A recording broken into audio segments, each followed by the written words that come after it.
Today, we're going to zero in on a single moment from nearly 2,000 years ago. Now, this wasn't a battle, it wasn't a coronation, it was a simple act of service with a towel and a basin of water. And yet, it offered a lesson in leadership so powerful, it still challenges our world today. That's a pretty bold claim, isn't it? What single act could possibly hold that much power? I mean, we're not talking about a military victory or some big political decree.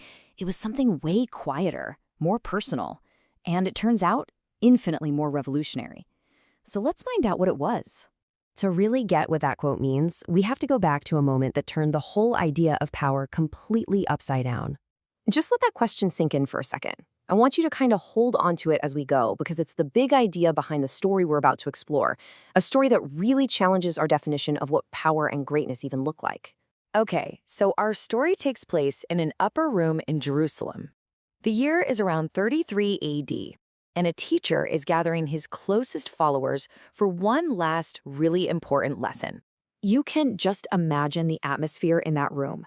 It's heavy with meaning. This is not just any dinner. It's the last meal a teacher, Jesus, is going to share with his disciples. So every word, every single action is just charged with significance. And it's right here that he decides to give his most important lesson of all.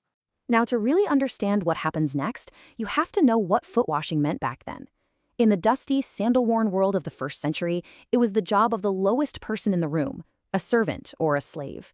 It was a crystal-clear sign of social status. You either had your feet washed or you were the one doing the washing. And then the unthinkable happens. The master, the teacher, gets up from the table. He takes off his outer robe, the very symbol of his status, and ties a servant's towel around his waist. He kneels down and begins to do the work that literally no one else would do, washing the dirt from the feet of his own followers. So, you see, this was not about hygiene. This was a radical statement, a complete reimagining of what it even means to have power and to be a leader. By taking the position of a slave, the master was showing that true greatness isn't found in being served, but in serving. He was taking the pyramid of power and flipping it completely upside down. So what's the core message here? Well, it's that real leadership isn't about your status. It's about radical humility. It's showing that love isn't just a feeling, it's something you do. It's this simple, profound idea of putting the needs of other people before your own. Okay, so that's the ancient story, but how does this radical idea of service actually show up in our world today? Who are the modern inheritors of this tradition?